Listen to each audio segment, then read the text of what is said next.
Greetings everyone, welcome back to another episode of Bite Size History on History with Audrey D.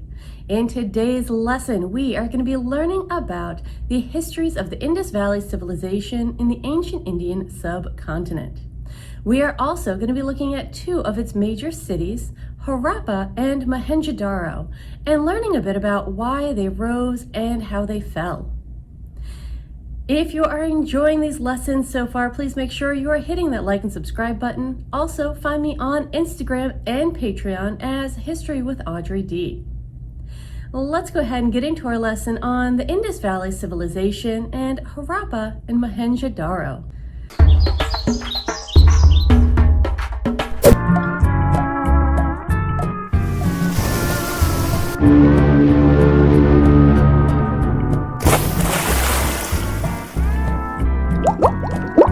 First up, we have our learning goal and our learning target for today's lesson. Now, our standard for today is going to be Standard 4, which is to recognize significant events, figures, and contributions of classical Asian civilizations. Our learning goal for today is going to be discuss the significance of Aryan and other tribal migrations on the Indian civilization. And our learning target for today is going to be discuss how the migration of the Aryan and other tribes contributed to the development and culture of India. In today's lesson, we're going to have a few key questions that we're going to want to answer. Now, those questions include: how can migrating groups impact a civilization? What happened to Mohenjo-daro? And what happened to Harappa? Some key terms we're going to want to know include Aryan, Mohenjo-daro, Harappa, Sanskrit, Vedas, caste system, migrate, emerge, Raja, guru, and Indus Valley Civilization. Let's start out by reviewing our key terms so we can better understand how they relate to our lesson. Aryans were a group of people who spoke an archaic form of Indo-European language. Sanskrit was the first written language of India. The Vedas are ancient sacred writings of India, which we'll discuss in more detail in our next lesson. The caste system is a social class system in India which divides Hindus into four main categories: Brahmins, Kshatriyas, Vaishyas, and Shudras. They also have an outcast group known as Dalits, which are the lowest members of society. To migrate is to move from one place to another. To emerge is to come into being or become known. A Raja is an Indian prince. A guru is a teacher. And the Indus Valley Civilization was formed thousands of years ago in the Indus River Valley. Now that we have some background knowledge on our key terms, let's go ahead and take a look at the Indus Valley Civilization and just how it, as well as its major cities of Mohenjo-daro and Harappa, rose and fell. The Indus River Valley is where the earliest of India's civilizations began. As with the other civilizations we have covered on this channel, such as Mesopotamia and Egypt, the Indus Valley Civilization developed along a major river, the Indus River. Roughly 5,000 years ago, nomads began settling in the valleys along the Indus River and what is now part of modern-day Pakistan. The Indus Valley was excellent for agriculture, one of our 7 characteristics of civilization, due to its rich soil, which allowed farmers to grow crops of wheat, barley, beans, sesame, and potentially even cotton. The Indus Valley Civilization is also one of the 3 oldest civilizations in the world, alongside Egypt and Mesopotamia. It was incredibly extensive and was home to Harappa and Mohenjo-daro, the 2 largest cities and civilizations to develop from the Indus Valley. It also contained over 100 smaller towns and villages, outside of these two epicenters of early civilization. Each city is estimated to have been 1 square mile in size, which also denotes the presence of organized government, yet another one of our 7 characteristics of civilization we've discussed in previous lessons. Along with utilizing agriculture to grow crops, the people of the Indus civilization domesticated a variety of animals, such as cattle, dogs, cats, fowl, and potentially camels, pigs, and buffalo. There is no consensus on how the government operated, however. Let's look at some possible examples from Harappa and Mohenjo-daro. Harappa and Mohenjo-daro are close in age, with both cities developing around 2500 BCE. Many references are made of Harappan culture when researching Mohenjo-daro, which might indicate Harappa was built shortly before Mohenjo-daro. Both cities were built with a similar grid pattern or layout, and similar building structures as well, which included a citadel in the western portion of town and workers' quarters on the eastern side of the city. While Harappa has very little remaining structures intact for study, we have learned a great deal about Harappan culture from Mohenjo-daro. Mohenjo-daro was the largest city of the Indus Valley Civilization. What was thought to be all mounds once excavated revealed the remains of an extensive city complex. The city of Mohenjo-daro was extremely large. It was an epicenter for the Indus and Harappan civilization, with archaeological evidence showing social and political structures and a variety of housing styles and sizes, which indicate the potential of a social hierarchy in their society. Trade also occurred through Mohenjo-daro, and from what has been found was well regulated, with imports of raw materials brought into the city and used by local industry or production centers. They would then sell or trade the finished products throughout the Indus region, with colonies or groups making their way to Mesopotamia as well. The massive granaries and societal organization depict a great amount of administrative and political management over a broad area. The finding of Harappan or Indus inscriptions over such a widespread area also shows a shared language, which was most likely Sanskrit, the first language of ancient India. This is also another representation of our 7 characteristics of civilization. Language, or written language, to be more specific.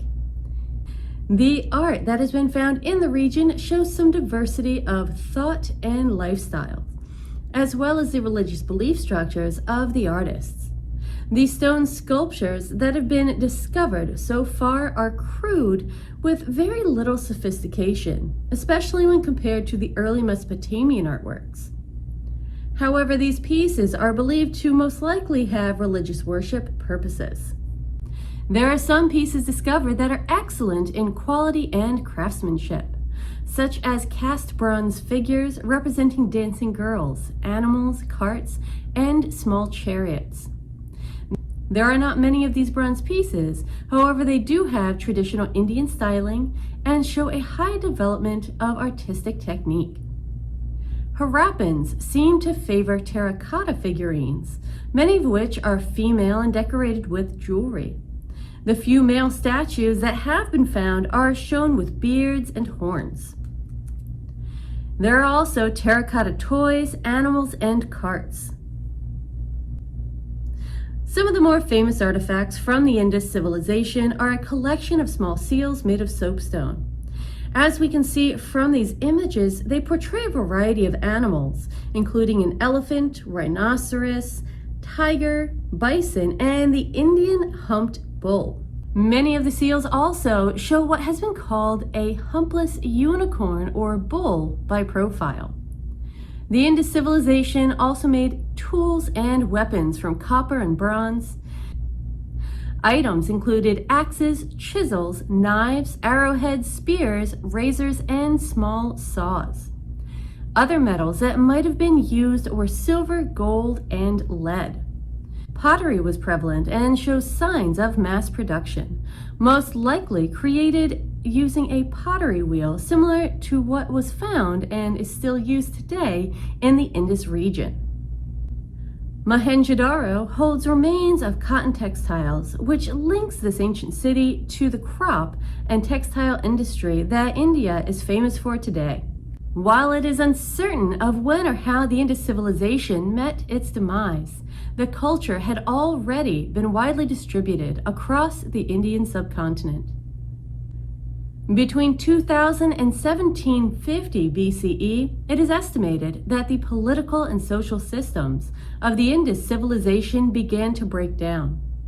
It was theorized by one historian that Mohenjo-daro met a violent end. However, this was based on the seemingly unburied bodies found in the streets by archaeologists. These bodies were most likely just hastily buried for various reasons. The historian who suggested the theory also acknowledged that it could not be proven. While we have no exact answers as to the end of Mohenjo-daro, some potential causes were most likely natural disasters, such as a severe drought that lasted for several hundred years and led to massive starvation. They also experienced earthquakes and floods that not only killed off more of the population, but changed the course or direction of the Indus River. During this period of devastation and desertion, we see the beginning of the Aryan migration. Looking at our current map, we can follow the path of migration that is most regularly agreed upon by historians and archaeologists. The origin of the Indo-Aryan peoples in northern India has been debated, with some scholars refusing to ascribe to the belief of this group migrating from outside of India in any capacity. This claim focuses on the Indo-Aryan people and their languages developing in India. Other researchers developed the hypothesis that Indo-Aryan migration began in the north around 1800 to 1500 BCE and blended with another nomadic group called the Kurgans. The majority of the history we have from this period is found in the Vedas. The Vedas are the oldest writings or scriptures in Hinduism, and they help to create a timeline starting around 1750 BCE and lasting through 500 BCE. This is also known as the Vedic period. Here is one of several theories for Vedic period history. Between 1800 and 1500 BCE, northern foreigners began to migrate into India and settled in the Indus Valley and the Ganges Plain. They spoke Indo-European languages, which most likely included Indian, Iranian, Slavic, and potentially Armenian dialects for this time period. They were called Aryans, which in Sanskrit means noble people. By 1500, the Indo-Aryans had built small agricultural communities throughout northern India. The Aryans blended their culture with that of the Indus Valley Civilization. The Aryans settled in India and began to raise cattle and make iron tools to clear farmland, as well as build irrigation systems. They lived in tribes led by rajas or princes, and through this they created their own small kingdoms. They are believed to have developed the written language of Sanskrit, which gave them the ability to record sales, trade, land ownerships, as well as hymns, stories, poems, and prayers. These were eventually recorded and collected into the sacred texts known as the Vedas.